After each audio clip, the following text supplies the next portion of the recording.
Assalamualaikum warahmatullahi wabarakatuh. Kita bertemu kembali dalam materi sejarah. Belajar sejarah, kita mampu memetakan masa depan. Nah, untuk materi kali ini, kita akan mencoba membahas bagian dari peradaban penting perjalanan bangsa ini di masa Hindu-Buddha. Kita tahu Indonesia adalah negara dengan beraneka ragam kebudayaan, suku bangsa, agama, ras, dan budaya. Nah, dari sini kemudian kita mencoba melihat bagaimana bangsa ini terbentuk dalam sejarahnya. Salah satu yang membentuk atau yang memberi warna dalam proses menjadi Indonesia adalah ketika bangsa ini melalui atau mendapatkan pengaruh dari kebudayaan Hindu-Buddha yang ada dari India. Jadi, setelah fase masa pra-aksara, bangsa ini kemudian bersinggungan dengan agama maupun kebudayaan Hindu-Buddha. Kemudian, unsur-unsur tersebut saling mengakulturasi.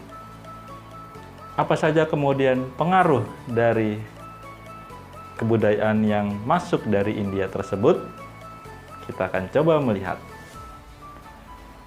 Oke, dalam fase ini kita akan menemui babak penting dalam perkembangan peradaban yang ada di Indonesia, di mana di masa pra-aksara sebelumnya kita belum mengenal yang namanya tulisan. Nah, kemudian karena mendapatkan pengaruh dari kebudayaan India, kemudian kita mengenal yang namanya huruf Pallawa yang ditulis dalam bahasa Sanskerta. Nah, proses babak penting ini kemudian yang menjadi transisi dari masa pra-aksara menuju masa aksara. Itu baru salah satu pengaruh yang ada di masa Hindu-Buddha. Nah, kemudian yang kedua, pasti kalian juga pernah atau yang sudah sering gitu ya dengar yang namanya candi. Nah, kalian juga tentu sudah sering berkunjung ke candi-candi yang ada di Indonesia. Yang paling terkenal misalnya Candi Borobudur, terus kemudian Candi Prambanan, terus juga kemudian ada Candi Gedong Songo, terus kemudian ada Candi Singosari. Nah, candi-candi tersebut merupakan salah satu wujud bentuk pengaruh yang ada di masa Hindu-Buddha.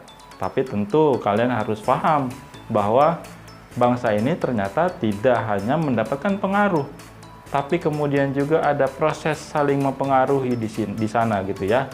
Jadi kita tidak hanya menerima, tapi juga bangsa ini memberi warna pada bentuk candi yang ada atau yang berkembang di Indonesia, yang kemudian kita bisa saksikan hingga sekarang ini. Yang paling kelihatan polanya adalah berbentuk punden berundak. Nah, ini yang kemudian menjadi pembeda antara candi yang ada di Indonesia dengan candi yang ada di India, gitu ya. Ini juga menjadi pelajaran penting bagi kita di masa sekarang, bahwasanya bangsa ini bukan bangsa yang hanya menerima gitu ya, tapi juga bisa memberi warna.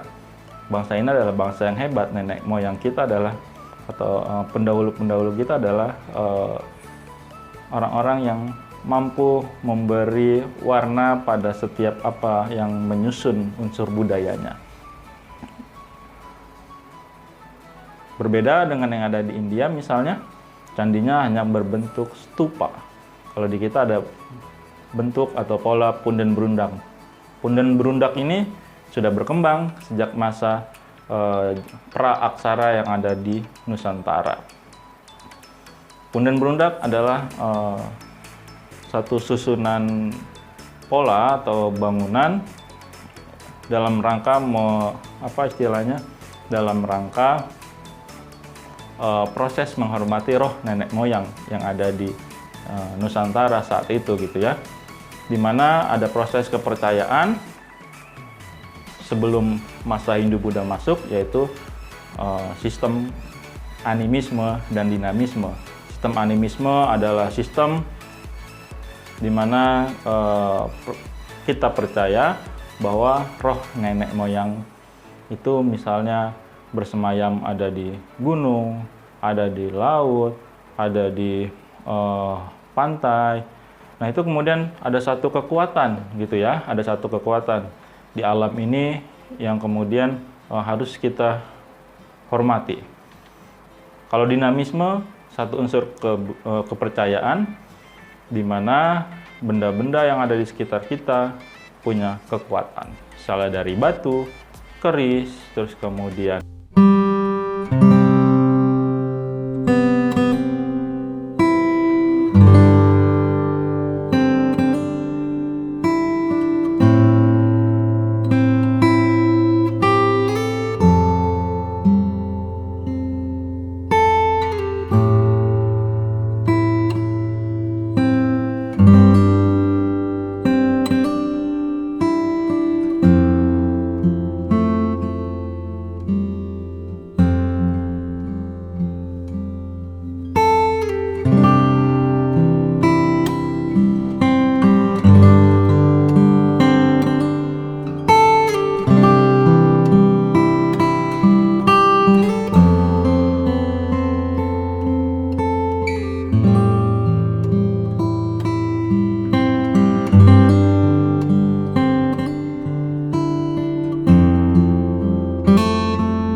menjadi apa istilahnya cikal bakal.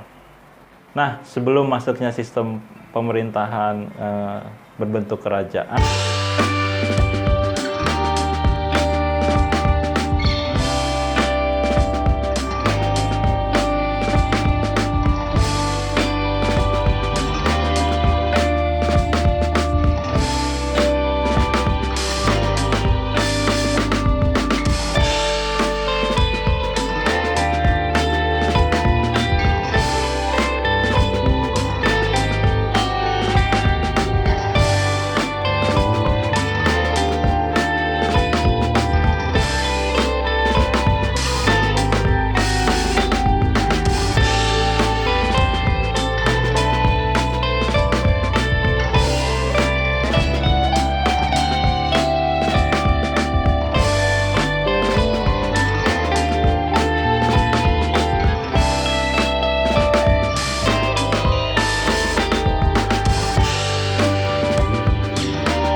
keraton. Nah, keraton ini adalah tempat tinggal raja yang biasanya terdapat di pusat kota gitu ya. Selanjutnya dalam bidang seni rupa. Nah, di bidang seni rupa, kalau kalian berkunjung ya ke candi-candi, pasti kalian pernah lihat yang namanya relief. Nah, relief itu menceritakan, jadi ada kisahnya yang terpahat di dinding-dinding candi. Misalnya kalau kalian berkunjung ke Candi Prambanan, di situ dikisahkan sebuah relief dari kisah Ramayana. Terus kemudian kalau kalian berkunjung ke Candi Borobudur, di situ kalian bisa melihat sebuah relief yang berisi pahatan cerita kisah tentang Lalita Wistara, yaitu kisah perjalanan hidup Pangeran Siddhartha Gautama dari sejak lahir, terus kemudian mendapatkan penerangan agung, kemudian sampai wafat. Terus juga kemudian masih di Candi Borobudur, kalian bisa melihat juga atau menemukan sebuah relief yang mengisahkan atau berisi kisah Karmawibangga yang berisi siklus kehidupan manusia dari lahir, terus kemudian hidup, terus kemudian mati. Di situ dikisahkan siklusnya. Sebelum masuknya pengaruh Hindu-Buddha, masyarakat atau peradaban yang ada di Nusantara juga telah mengenal cara mereka mengabadikan kisah-kisahnya ya gitu ya. Ada yang kemudian menggambar tapak tangan, terus juga kemudian lukisan-lukisan hewan, babi rusa yang kemudian kita bisa temukan di Gua Leang-Leang yang ada di Maros, Sulawesi Selatan. Lukisan-lukisan hewan yang ditemukan pada masa praksara itu dikenal sebagai totemisme. Biasanya binatang-binatang itu dianggap satu binatang yang suci gitu ya, makanya kemudian digambar di dinding-dinding gua. Dalam sistem kalender, masyarakat Nusantara kemudian mengenal yang namanya Tahun Saka. Tahun Saka dimulai pada 78 Masehi. Pertama kali ditemukan dalam prasasti Talang Tuo, prasasti yang tertuliskan dengan huruf Palawa dan berbahasa Melayu tersebut mengisahkan tentang kerajaan Sriwijaya. Nah, penggunaan tahun Saka ini sampai saat ini masih digunakan oleh saudara-saudara kita yang ada di Bali yang beragama Hindu. Kemudian dalam sistem sosial, masyarakat kita yang ada di Nusantara mengenal yang namanya sistem kasta, walaupun tidak seketat yang ada di India ya sistem kastanya. Dari materi ini kemudian kita bisa mengambil sebuah pelajaran penting. Pertama, dari perkembangan kerajaan-kerajaan. Jadi sistem pemerintahannya tadi kan sistem kerajaan ya. Dari sistem kerajaan itu kemudian banyak intrik-intrik perebutan kekuasaan yang banyak memakan korban justru di antara sesama saudara keturunan dari raja atau anak-anaknya, saling perebutan kekuasaan. Nah, sekarang kita bisa ngambil sebuah pelajaran di masa saat ini dan yang akan datang, jangan sampai karena perbedaan pandangan politik kita saling bermusuhan atau bahkan saling mencelakai gitu ya. Terus juga kemudian pelajaran yang kedua dari kisah atau dari materi pengaruh peradaban Hindu-Buddha yang ada di Nusantara, kemudian kita bisa memahami bahwasanya bangsa ini adalah sebuah bangsa yang besar, tidak hanya menerima pengaruh dari luar. Bangsa ini bisa memberi warna, bisa memberi sentuhan-sentuhan terhadap budaya yang masuk dari India. Gitu ya, tadi sudah kita jelaskan di awal. Misalnya dari struktur bangunan candi, terus juga kemudian dari sistem